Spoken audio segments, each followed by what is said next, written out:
আল্লাহ রাসূল সাল্লাল্লাহু আলাইহি সাল্লামের কিছু গুণকীর্তন, তার জন্মের আগের পরে কিছু মুজিজা, আল্লাহ রাব্বুল আলামিন কেন তাকে শ্রেষ্ঠ করেছেন, তার শ্রেষ্ঠত্ব কেনই বা আল্লাহ তাআলা এত গুরুত্ব দিয়েছেন, এই সমস্ত বিষয় নিয়ে ইনশাআল্লাহ ধারাবাহিকভাবে আলোচনা করব। পয়গম্বর আলাইহিস সালাতু ওয়াস সালামকে ভালোবাসার জন্য কি একদিন যথেষ্ট নাকি পুরো জিন্দেগি যথেষ্ট? তাহলে দেখেন, কিছু মানুষ আছে যারা 12ই রবিউল আউয়াল এই একটা দিনকে মিছিল মিটিং করে উদযাপন করে, এরপরে দিন শেষে কি করে, কিছু মিষ্টি বিতরণ করে, খিচুড়ি হালুয়া রুটি খেয়ে তাদের ভালোবাসা একদিনে কি হয়, শেষ হয়ে যায়।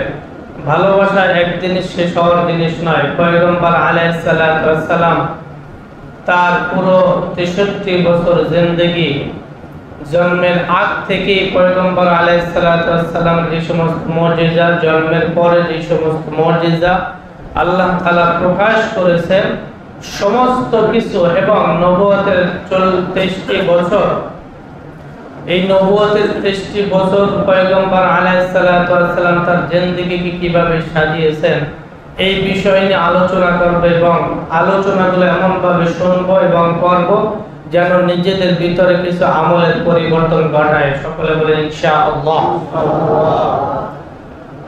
গত জুমা আলোচনা করেছিলাম পয়গম্বর আলাইহিস সালাতু ওয়াস সালাম আসার পূর্বের মুজিজা এবং ঘটনাবলী। আল্লাহর পয়গম্বর আলাইহিস সালাতু ওয়াস সালাম জন্মের পর থেকে ইনশাআল্লাহ আজকে আলোচনা করব। পয়গম্বর আলাইহিস সালাতু ওয়াস সালাম যেই দিন জন্মগ্রহণ করলেন বিভিন্ন ঘটনা ঘটেছে। এরপরে আল্লাহ রাব্বুল আলামিন পয়গম্বর আলাইহিস সালাতু ওয়াস সালামকে কিভাবে লালন পালন করেছেন। পয়গম্বর আলাইহিস সালাতু ওয়াস সালাম জন্মের পরে তার মা আমিনা রাদিয়াল্লাহু তাআলা আনহা তিনি কান্না করতেছিলেন। তো আল্লাহ রাব্বুল আলামিন ফেরেশতাদেরকে পাঠালেন যে আমিনা কেন কান্না করে। তখন তিনি জবাবে বললেন যে আমি এই জন্য কান্না করতেছি, সকল শিশুর বাবারা থাকে, যাদের বাবারা ওকাজ নামে একটি মেলা হতো মক্কায়, সবচেয়ে বড় একটি মেলা, ওই মেলায় বাচ্চাদের ঘুরতে নিয়ে যেত, এবং বিভিন্ন বাচ্চা যখন ছোট থাকে 1 থেকে 2 বছর বয়স মাত্র হাঁটা শুরু করে, তখন তার বাবা হাত ধরে ধরে সন্তানকে হাঁটা শেখায়। এই সমস্ত জিনিসগুলো চিন্তা করে করে তিনি কান্না করতেছিলেন, এবং খেলার সাথী বলতে কেউ তার ছিল না। আল্লাহ রাব্বুল আলামিন ফেরেশতাদের মাধ্যমে জানিয়ে দিলেন, আরে আমিনা, তোমার স্বামী মুহাম্মদ সাল্লাল্লাহু আলাইহি সাল্লামের পিতা বেঁচে থাকলে আর কতটুকু তোমাকে খেলনা এনে দিত, আর কত জায়গায় বা ঘোরাতো। আমি আল্লাহ রাব্বুল আলামিন আমার চাঁদ এবং সূর্য তারকারাজিকে মুহাম্মাদের সামনে নিয়ে আসবো। সুবহানাল্লাহ। এজন্য পয়গম্বর আলাইহিস সালাতু ওয়াস সালাম যখন একা শুয়ে থাকতেন, আল্লাহ রাব্বুল আলামিনের কুদরতে চন্দ্র এবং সূর্য তারকারাজি এসে পয়গম্বরের সাথে খেলা করতেন। সুবহানাল্লাহ, জোরে বলেন। আসমান থেকে আল্লাহ রাব্বুল আলামিন চন্দ্র এবং সূর্যকে পাঠাতেন। এরপর আল্লাহ রাব্বুল আলামিন ফেরেশতাদের মাধ্যমে জানিয়ে দিলেন, ও ফেরেশতা, তুমি বলো তোমার স্বামী বেঁচে থাকলে সবচেয়ে মক্কার ওকাজ মেলায় অথবা বিভিন্ন জায়গায় ঘোরাতো, এর বেশি থেকে বেশি আর কিছুই বা করতে পারতো না। কিন্তু আমি আল্লাহ রাব্বুল আলামিন যে সুসংবাদটা দিলাম সেটা তোমরা আমিনাকে জানিয়ে দাও। সুসংবাদটি হলো, পয়গম্বর আলাইহিস সালাতু ওয়াস সালামের আম্মা জানকে বললেন, ও আমিনা, তোমার কান্না থামাও, তুমি শোনো, তুমি তো তোমার সন্তানকে ওকাজ মেলায় মক্কার অলিগলি ঘোরানোর জন্য কান্না করতেছিলে, যে বাবা বেঁচে থাকতেন এগুলো ঘোরাতো, কিন্তু আল্লাহ রাব্বুল আলামিন যে সিদ্ধান্ত নিয়েছেন সেটা শুধু মক্কার অলিগলি নয়, মক্কার জমিন থেকে 7 আসমান ভেদ করে আরশ, কুরসি, জান্নাত, জাহান্নাম সবকিছু দেখিয়ে সর্বশেষ পয়গম্বর আলাইহিস সালাতু ওয়াস সালামকে আমি আল্লাহ রাব্বুল আলামিনের দিদার দিয়ে সাক্ষাৎ করে তারপর আমি জমিনে নিক্ষেপ করব। সুবহানাল্লাহ। আবার জমিনে প্রেরণ করব, আমার জমিনে আমি আল্লাহ রাসূলকে পাঠাবো। তো এর চেয়ে বড় ঘোরানোর জায়গায় কি হতে পারে, সেটাকে আল্লাহ রাব্বুল আলামিন করেন নাই। সুবহানাল্লাযী আসরা বিআবদিহি লাইলাম মিনাল মাসজিদিল হারাম ইলাল মাসজিদিল আকসা। মসজিদে হারাম থেকে কোথায় নিয়ে গেছেন? প্রথমে মসজিদে আকসা পর্যন্ত। এখান থেকে আল্লাহ রাব্বুল আলামিন বুরাক যুগে আল্লাহ তাআলা 7 আসমান, এক এক আসমান ভেদ করতেন, এক একজন নবীর সাথে দেখা হতো। পয়গম্বর আলাইহিস সালাতু ওয়াস সালাম সর্বশেষ আল্লাহ রাব্বুল আলামিনের আরশ, কুরসি, জান্নাত, জাহান্নাম সব কিছু অবলোকন করে দেখে আল্লাহ রাব্বুল আলামিনের এমন পাশাপাশি বসেছেন যে শুধুমাত্র একটা পর্দা বাকি ছিল। আর এই অবস্থায় পয়গম্বর আলাইহিস সালাতু ওয়াস সালামের সাথে সাক্ষাৎ করে আল্লাহ তাআলা দিদার দিয়ে তারপরে পয়গম্বর আলাইহিস সালাতু ওয়াস সালামকে আবার জমিনে প্রেরণ করলেন। সুবহানাল্লাহ। তো এর চেয়ে তুমি আর কি চাও? তখন আমিনা রাদিয়াল্লাহু তাআলা আনহার কান্না বন্ধ হয়ে গেল। তাই তিনি বুঝতেছিলেন এটা কোনো সাধারণ সন্তান নয়, কারণ এই সন্তান যখন আমার গর্ভে আসে তখনই আমাকে 10 জন নবী এসে আমাকে সালাম করছেন। সুবহানাল্লাহ। কয়জন নবী? 10 জন বড় বড় নবী আল্লাহর রাসূলের মাকে এসে সালাম করলেন। কেন করছেন? যে আমিনা তুমি জানো না তোমার গর্ভে কে এসেছে? দো জাহানের বাদশা পয়গম্বর আলাইহিস সালাতু ওয়াস সালাম, আখির নবী, ইমামুল মুরসালিন, খাতামুন নবিয়্যিন, তিনি তোমার গর্ভে এসেছে, যার কারণে তোমাকে আমরা সালাম করতে বাধ্য হয়েছে। সুবহানাল্লাহ। হযরত মারিয়াম আলাইহিস সালাতু ওয়াস সালাম, আসিয়া আলাইহিস সালাতু ওয়াস সালাম ঘরে এসে তাকে সালাম করে গিয়েছেন। তো পয়গম্বর আলাইহিস সালাতু ওয়াস সালাম জন্মের পরে এখন মক্কার একটা নিয়ম ছিল, শহরের ভিতরে বিভিন্ন ধরনের বিভিন্ন প্রকার বিভিন্ন দেশের মানুষ থাকে, কিন্তু গ্রামে শুধুমাত্র যে অঞ্চল, যে গ্রাম, ওই গ্রামের লোকজন ছাড়া অন্য গ্রামের লোকজন থাকে না সাধারণত। তো তাদের নিয়ম ছিল যে মক্কার বাহিরে তাদের স্বাস্থ্য এবং সাবলীল আরবি ভাষা শেখানোর জন্য ছোট থেকেই দত্ত দিয়ে দিতেন, দুধ পানের জন্য বিভিন্ন অঞ্চলে গ্রামে পাঠাতেন। এরকম হযরত হালিমাতুস সাদিয়া তার কাফেলা নিয়ে মক্কার জমিনে আসলেন। এমন একটা সময় চলে আসলো যে তার যে সাওয়ারিটি ছিল সে সাওয়ার অত্যন্ত দুর্বল ছিল, জীর্ণ শীর্ণ ছিল, যার কারণে সকলের পরে আসতে হয়েছে।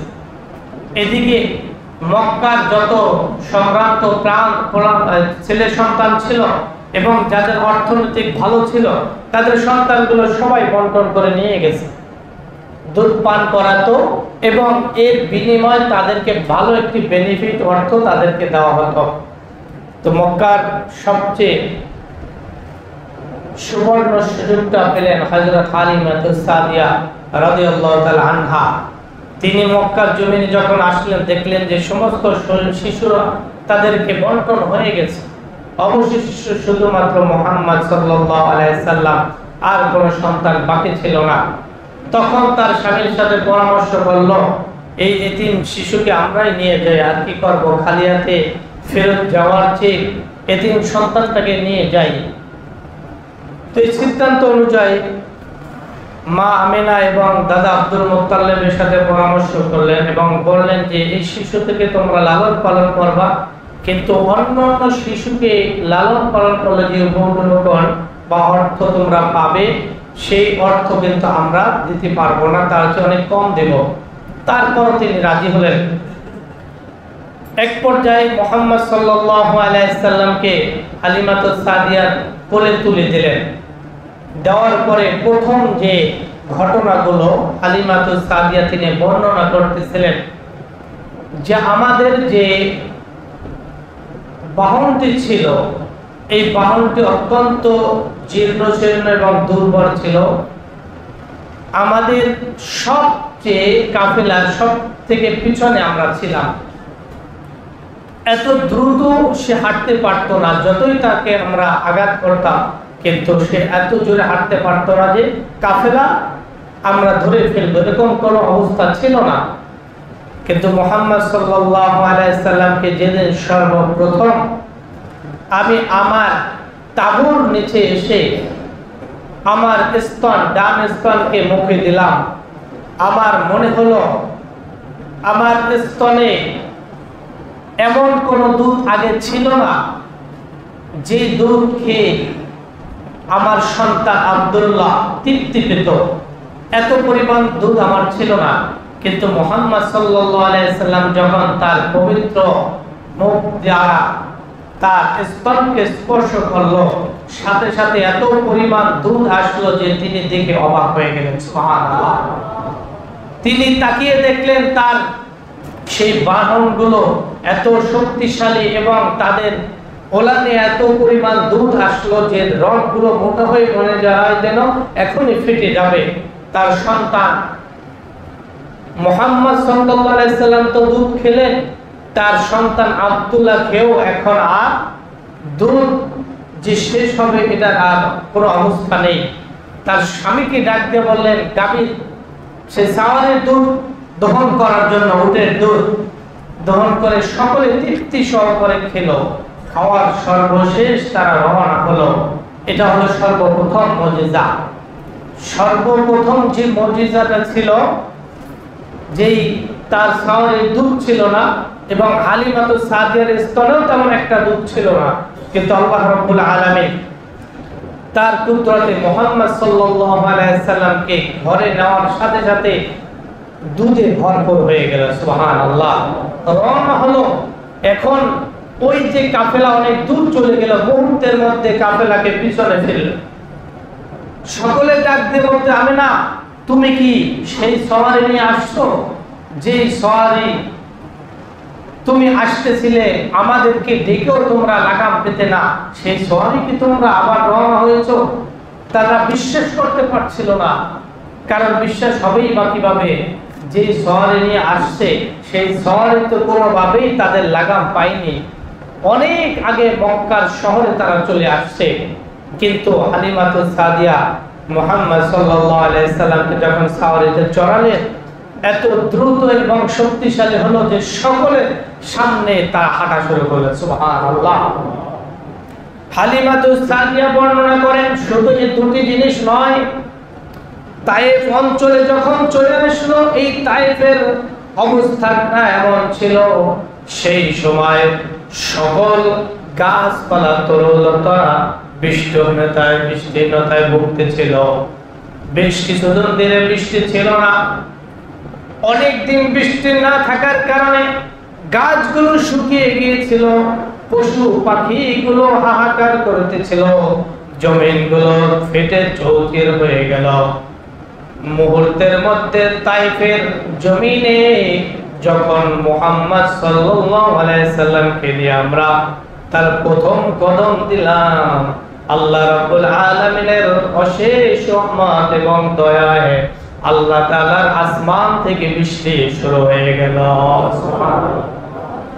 এই বৃষ্টিতে গাছগুলো তাদের তরতাজা তরুলতা আরো সতেজ হতে লাগলো। যে গাছগুলো শুকিয়ে মৃত্যুবরণের উপক্রম হয়েছিল, এই গাছগুলো এত সতেজ এবং সুন্দর পাতাগুলো এবং ফলমূলগুলো দিতে আরম্ভ করলো। সকলে আশ্চর্য হয়ে গেল। মুহাম্মদ সাল্লাল্লাহু আলাইহি সাল্লাম হালিমার ঘরে যাওয়ার সাথে সাথে তার যত ভেড়া ও দুম্বা ছিল, ওই সমস্ত দুম্বা এবং বকরিগুলোর দুধ এতভাবে আসতেছিল যে সকলে থেকে আশ্চর্য হয়ে এবং গ্রামবাসী বলতে লাগলো, ও আমার রাখালেরা শোনো, হালিমার ছাগল ভেড়া ও দুম্বাগুলো যেইখানে ঘাস খাওয়াতে নিয়ে যায়, সেইখানে তোমরা আমাদের ছাগল ভেড়া দুম্বা উটগুলো ঘাস চড়াতে নিয়ে যাবে। ঠিকই নিয়েছে, কিন্তু হালিমাতুস সাদিয়ার বকরি এবং ছাগলগুলো যেই পরিমাণ দুধ দিতে আরম্ভ করলো, একই জায়গায় একই ঘাস অন্যান্য মালিকেরও সেগুলো দুম্বা উট ভেড়া এবং তারা ঘাস খায়, কিন্তু হালিমাতুস সাদিয়ার দুম্বা এবং ভেড়া উটগুলোর যে অবস্থা, তাদের অবস্থাটা সেটা হয় না। হবে বা কিভাবে? কারণ বরকত কার করে? বরকত কার করে? হালিমাতুস সাদিয়ার করে। বরকত তো সেইভাবে, অন্য কিভাবে হবে? সবাই বলা বলি করতে লাগলে, কি ব্যাপার, তাইফের অবস্থাটা এমন ছিল এবং কি নিয়ে আসলো যে এই সন্তান আসার সাথে সাথে তায়েফের রূপ পরিবর্তন হয়ে গেল, তায়েফবাসীর অবস্থা পরিবর্তন হয়ে গেল। এই ভাগ্যবতী সন্তান কে? সবাই আশ্চর্য হয়ে বলা বলে শুরু করতে লাগলো যে তোমরা একই জায়গায় তো ঘাস পান করাও না, ঘাস খাওয়া নাকি? সকল রাখালরা বলো, জি আমরা হালিমার যে সমস্ত পশুগুলো যেখানে ঘাস খায় আমাদের পশুগুলো সেখানেই নিয়ে যায়। কিন্তু আল্লাহ রাব্বুল আলামিনের কুদরত তো হালিমার ঘরে, অন্যরা এভাবে এত বরকত কিভাবে পাবে? হালিমা তো সাদে এভাবে 2টি বছর অতিক্রম করলেন এবং তার ঘরে ভরপুর, তার যেই ঘর ছিল জীর্ণ শীর্ণ, যেই পশুগুলো জীর্ণ শীর্ণ ছিল, যাদের কোরআনে দুধ ছিল না, আল্লাহ রাব্বুল আলামিনের নবীর কুদরতে, তার পয়গম্বরের কুদরতে সব কিছু পরিবর্তন হয়ে গেল, তার ভাগ্যই পরিবর্তন হয়ে গেল। এজন্যই তো হালিমাতু সাদিয়া উপাধি দেওয়া হলো ভাগ্যবতী রমণী। আল্লাহ রাব্বুল আলামিন মুহাম্মদ সাল্লাল্লাহু আলাইহি সাল্লামকে 2 বছর যখন তার বয়স হয়ে গেল, তখন আল্লাহ রাব্বুল আলামিনের কুদরতে তার সিনাকে চাক করলেন। কয় বছরে? 2 বছর। কারণ প্রত্যেকটি মানুষের অন্তর একটা থাকে, যেই অন্তর ভালো এবং মন্দ, অন্যায় এবং ন্যায় দুটাই করার সম্ভাবনা থাকে। মুহাম্মদ সাল্লাল্লাহু আলাইহি সাল্লামকে যেহেতু নবী হিসাবে আল্লাহ তাআলা প্রেরণ করেছেন, আর পৃথিবীতে যত পয়গম্বর আদম আলাইহিস সালাম থেকে মুহাম্মদ সাল্লাল্লাহু আলাইহি সাল্লাম পর্যন্ত যত নবী পয়গম্বর আলাইহিস সালাতু ওয়াস সালামদেরকে প্রেরণ করেছেন, কোন নবীকে আল্লাহ তাআলা কোন নবীর দ্বারা এক চুল পরিমাণ অন্যায় অপরাধ তিনি গুনাহ তো দূরের কথা, অন্যায় অপরাধ করার নাই। সুবহানাল্লাহ। আল্লাহ রাব্বুল আলামিন এই 2 বছর বয়সে যখন দুধ ভাই বোনদের সাথে মাঠে যেত, হঠাৎ করে একটা পাশে নিয়ে গিয়ে দুজন ব্যক্তি আসলো, ধবধবে সাদা পোশাকধারী লোক এসে এক পাশে নিয়ে তার এখান থেকে ওপেন দুটা খুলে একদম আলাদা করে নিজের মুহাম্মদ সাল্লাল্লাহু আলাইহি সাল্লামের কলিজাকে বের করে ফেললেন, তার হৃদয়টাকে বের করলেন, কলবটাকে বের করে জমজমের পানি দ্বারা এবং জান্নাতের আরো কিছু সুগন্ধি দ্বারা ধৌত করে আল্লাহ রাব্বুল আলামিনের নির্দেশে আবার মুহাম্মাদের সবকিছু স্থাপন করে সুস্থ সবল অবস্থায় তাকে রেখে তারা চলে গেলেন। এদিকে এগুলো দেখে তার দুধ ভাই এবং বোন আশ্চর্য হয়ে গেল, দৌড়ে বাবা মাকে সংবাদ দিল। তারা এই সংবাদ পেয়ে দৌড়ে চলে আসলেন। এসে দেখে মুহাম্মদ সাল্লাল্লাহু আলাইহি সাল্লাম একটু গম্ভীর ভাবে বসে আছেন, মুখটা অন্ধকার করে, কারণ ছোট মানুষ, তখন মাত্র বয়স 2 থেকে একটু বেশি। তো এই অবস্থায় কারো যদি সাথে এরকম হয় তাহলে ভয় পাওয়াটাই স্বাভাবিক। কোলে নিয়ে বললেন কি হয়েছে, তখন তিনি বললেন যে এই কাজগুলো আমার হয়েছে। তিনি ভয় পেয়ে গেলেন, ভয় পেয়ে বাবা মার কাছে নিয়ে গেলেন। এবং এর আগে একটা ঘটনা ঘটেছে, তার এক পাদ্রী ছিল একজন, তিনি জানতো যে নবী কারা হবে। এটা যখন তিনি এই ঘটনাকে বর্ণনা করলেন, তখন তার চাচাতো ভাই বলে দিলেন যে এই ভবিষ্যতে নবী হবে, একে তোমরা তার মায়ের কাছে ফিরিয়ে নিয়ে আসো, না হয় একে অনেক হত্যা করে ফেলতে পারে, ক্ষতি করে ফেলতে পারে। এই আশঙ্কায় মায়ের কাছে নিয়ে গেলেন। এই মায়ের কাছে যখন নিয়ে গেলেন, তখন তিনি কান্না করতেছিলেন, কারণ আসার পর থেকে তার ঘরে যে রহমত বরকত নবীর মাধ্যমে পেয়েছেন সেটা তো বলবার নয়। তখন আবার কান্নাকাটি দেখে আমিনা রাদিয়াল্লাহু তাআলা আনহা তিনি বললেন, ঠিক আছে নিয়ে যাও, যেহেতু এত অনুনয় বিনয় করতেছো, যদি তোমার ভালো লাগে আবার নিয়ে যাও। তখন নিয়ে আরো 3 বছর, মোট 5 বছর লালন পালন করে আবার মুহাম্মদ সাল্লাল্লাহু আলাইহি সাল্লামকে তার মায়ের কাছে নিয়ে আসলেন। মুহাম্মদ সাল্লাল্লাহু আলাইহি সাল্লামের ব্যাপারে বলেন হালিমাতু সাদিয়া যে আমার সন্তান, আর তাকেও তো আমি লালন পালন করেছি। আমার এই মুহাম্মদ সাল্লাল্লাহু আলাইহি সাল্লাম যতদিন আমি লালন পালন করেছি, একটা বারের জন্য কখনো বিছনায় আমার কাপড়ে পেশাব এবং পায়খানা করে না। সুবহানাল্লাহ। আমি তার অবস্থা থেকে কিছু শারীরিক গঠনের নির্দেশনা দেখে বা কিছু চিহ্ন দেখে আমি চিনতে পারতাম, বুঝতে পারতাম যে তার এখন পেশাব অথবা পায়খানার বিঘাত। তখন আমি একটা জায়গায় নিয়ে গেলে তার মল এবং মূত্র যখন সে জমিনে ফেলার সাথে সাথে জমিন তা গিলে ফেলত। সুবহানাল্লাহ। কখনো আমাকে তার ময়লা কাপড় চোপড় এবং পায়খানা পরিষ্কার করতে হয় নাই। সুবহানাল্লাহ। এই পয়গম্বর আলাইহিস সালাতু ওয়াস সালামের মা এবার চিন্তা করলো তার বাবার কবরটা জিয়ারত করতে যাবে। বাবা তো জন্মের আগেই হারিয়ে ফেলছেন মদিনায়। সেই মদিনায় রওনা হয়েছেন, একজন বাদী দুটি উট নিয়ে রওনা হলো। সেখানে একটি মাস অবস্থান করেছে। 1 মাস পরে এবার চিন্তা করলো সন্তানকে নিয়ে আবার মক্কায় ফিরে আসবেন। কিছু দূর আসার পরে সেখানে তার মা অসুস্থ হয়ে যায় এবং মা অসুস্থ হয়ে ওখানে ইন্তেকাল করেন। তখন মাত্র বয়স কত? 5 বছর কয়েকদিন। এই 5 বছরের সময় তার মা ইন্তেকাল করেন। বাবা তো জন্মের আগেই চলে গেলেন। এবার আব্দুল মুত্তালিব দাদার দায়ভার, তাকে লালন পালন করার জন্য তার উপরে সব দায়িত্ব অর্পিত হলো। দাদা আব্দুল মুত্তালিব তার কলিজার টুকরা, এত স্নেহ এবং ভালোবাসা করতেন। কখনো কোনো কষ্ট মুহাম্মদ সাল্লাল্লাহু আলাইহি সাল্লাম ভাইটা তিনি কখনো বরদাস্ত করতে পারতেন না। তো আব্দুল মুত্তালিব মাত্র 3 বছর লালন পালনের, তার মাত্র কয় বছর? 3 বছর। এই 5 থেকে 8 বছর বয়সে দাদা আব্দুল মুত্তালিব চলে গেলেন। এই সন্তান মাত্র 8 বছর, এর ভিতরে বাবাকে তো আগেই হারালেন, মাকে 5 বছর বয়সে হারালেন, 8 বছর বয়সে দাদাকে হারালেন। এই 8 বছর বয়সে দাদাকে হারানোর পরে এবার আবু তালেব, তার চাচা, আপন চাচা আবু তালেব মৃত্যুবরণের সময় আব্দুল মুত্তালিব তার হাতে হাত রেখে বললেন, এই তোমার ভাতিজা, তোমার জীবন থাকা অবস্থায় তার কোনো ক্ষতি তুমি করতে দিবা না।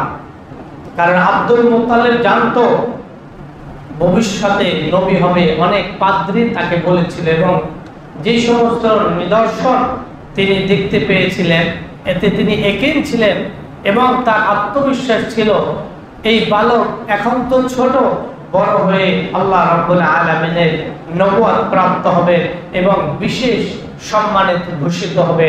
এজন্য আবু তালেবের হাতে হাত রেখে বললেন, আবু তালেব, তোমার ভাতিজাকে তোমার কাছে হাতে হাত রেখে দিয়ে গেলাম।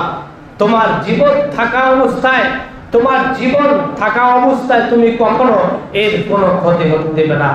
ঠিক আবু তালেব মৃত্যুর আগ পর্যন্ত তার এই ভাতিজা মুহাম্মদ সাল্লাল্লাহু আলাইহি সাল্লামকে এতটা ভালোবাসতেন, নিজের জীবনের চেয়েও মুহাম্মদ সাল্লাল্লাহু আলাইহি সাল্লামকে বেশি ভালোবাসতেন। যদিও সে কি করে নাই? ঈমান আনে না, ইসলাম গ্রহণ করে নাই।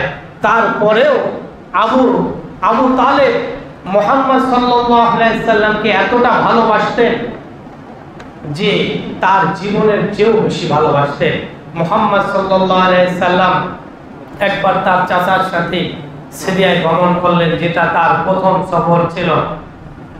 একটা জায়গায় একটা গাছ ছিল, এই গাছের নিচে বসার পরে এক পাদ্রী এসে, খ্রিস্টান এক পাদ্রী এসে দেখতে পেল, যার নাম ছিল বুহাইরা।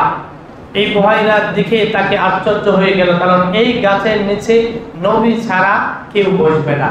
এটা তাদের কিতাবে লেখা ছিল, জানা ছিল যে এই যে গাছটি, এই গাছের নিচে নবী ছাড়া পৃথিবীর অন্য কেউ বসতে পারবে না।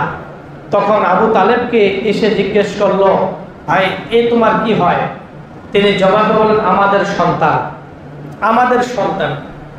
পাদ্রী বলল, না, এর বাবার নামটা বলো, আসলে তোমার কি হয়, তোমার সন্তান না কার সন্তান? তখন তিনি বললেন যে এর বাবার নাম আব্দুল্লাহ, মায়ের নাম আমিনা। বাবা আগেই মারা গেছে, জন্মের আগে 5 বছর বয়সে মা মারা গেছে। তখন তিনি তাকে বুকে জড়িয়ে দিলেন এবং বললেন চাচাকে, আবু তালেবকে বললেন, তুমি তো চাচা, তুমি এই সন্তানকে নিয়ে আর সামনে অগ্রসর হয়ে না, কারণ এই সন্তান আল্লাহ রাব্বুল আলামিনের বিশেষ মর্যাদায় ভূষিত হবে এবং এই ভবিষ্যতে নবী হবে।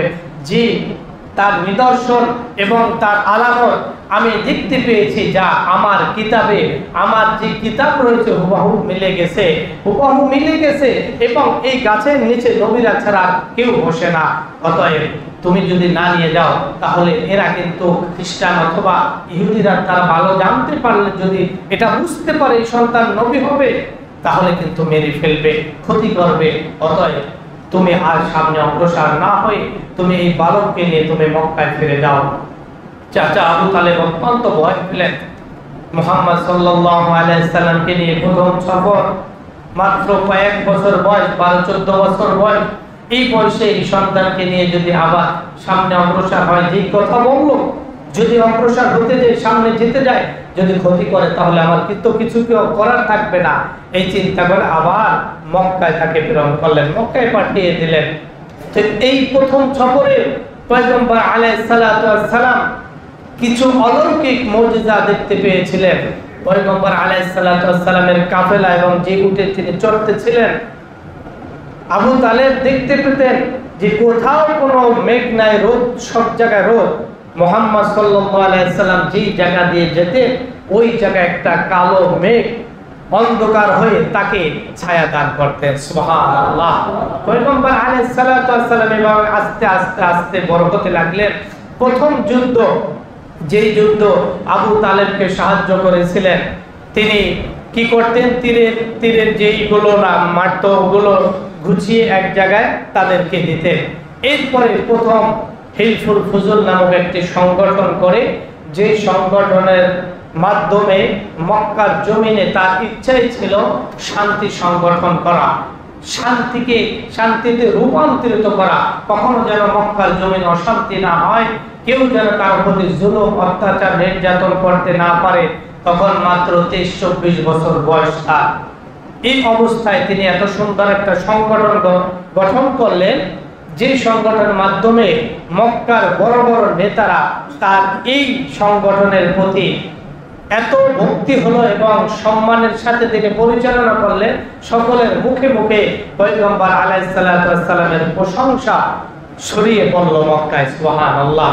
এজন্য আসুন আমরা পয়গম্বর আলাইহিস সালাতু ওয়াস সালামের জীবন শুধু শুনবো না, শুধু পড়বো না, নিজের জীবনে বাস্তবায়ন করব। কারণ আমরা এক নবী, এমন এক নবীর উম্মত, যেই নবীর উম্মত হওয়ার জন্য একজন নবী জমিনে আবার আসবেন। তিনি কে? হযরত ঈসা আলাইহিস সালাতু ওয়াস সালাম।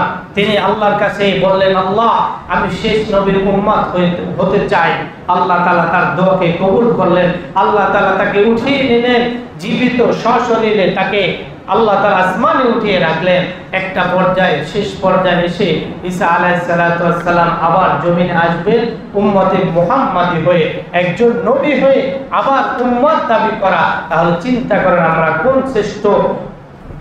শ্রেষ্ঠ নবীর উম্মত, যার যেই শ্রেষ্ঠ নবীর উম্মত, আমাদেরও শ্রেষ্ঠ হতে হবে না? ইনশাআল্লাহ পারবো তো শ্রেষ্ঠ হতে?